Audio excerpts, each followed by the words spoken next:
però bàsicament el que ens interessa resumir són dues. Una és, hem aplicat, però hem fet tres coses, perquè hem fet el roll over, només de braç. Recordem que aquest pas el podíem fer després d'un cercle, i aquí el fèiem ajudant-nos amb el cos i una mica amb el braç, o el que hem fet avui, que era generar l'energia amb el braç i l'espatlla i tornar-la, aquesta energia, perquè pugui fer la volta sense l'ajuda del braç.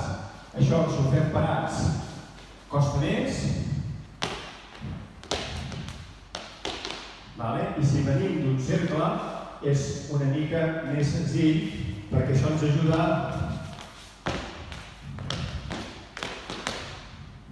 aquí era important el concepte de continuïtat, el cercle continua i no s'acaba, enllaça amb l'energia i torna.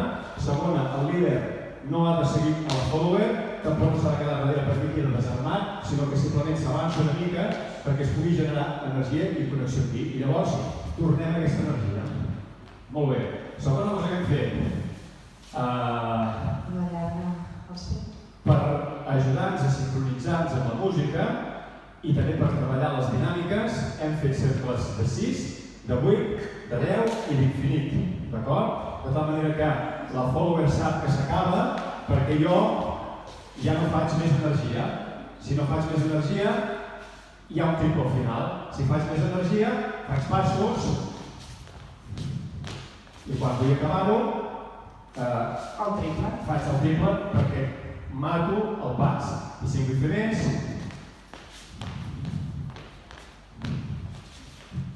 d'acord?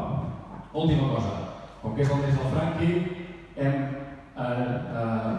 introduït el mini dip, que és un pas de 6, en el qual fem rock, step, pas, hold i 8.